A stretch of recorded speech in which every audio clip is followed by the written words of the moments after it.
So ಈಗ ಕೋಲ್ಕತ್ತಾದಲ್ಲಿ ನಡೀತಾ ಇದೆ, ವಾತಾವರಣ ಬೇರೆ ಸ್ವಲ್ಪ ನಮ್ ಬೆಂಗಳೂರಲ್ಲೇ ಸ್ವಲ್ಪ ಮಳೆ ಇದೆ.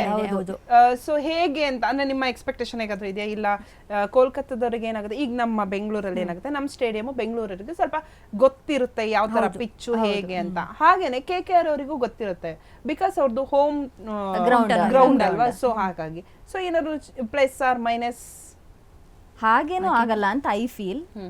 But God's grace, end of the day ಎಷ್ಟು ಜನ ಹೋಗ್ಬಿಟ್ಟು RCB ಮ್ಯಾಚ್ ಅಂತ ಇವತ್ತು ಎಷ್ಟು ಜನ ಟೆಂಪಲ್ಗೆ ಹೋಗಿದಾರೋ ಅದೇನ್ ಕತೆ. ಹೌದು, ಈಗ RCB ಇರೋದಿಗೆ ಅದು ಬೇರೆ 17 ವರ್ಷದಿಂದ ಕಪ್ ಸಿಕ್ಕಿಲ್ಲ ಅಂದಾಗ ಪ್ರತಿ ಸರಿನೂ ನಮ್ಗೊಂದು ಎಕ್ಸ್ಪೆಕ್ಟೇಷನ್ ಇದೆ. ಸೊ ಈ ಸರಿನೂ ಅಷ್ಟೇ ಎಲ್ಲಾ ಫ್ಯಾನ್ಸ್ ಬೆಳಿಗ್ಗೆಯಿಂದ ದೇವಸ್ಥಾನಕ್ಕೆ ಹೋಗೋದು.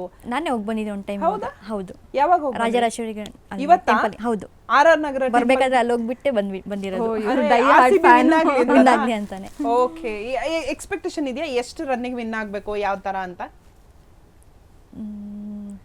ಒಟ್ನಲ್ಲಿ RCB ವಿನ್ ಆಗ್ಬೇಕಷ್ಟೇ.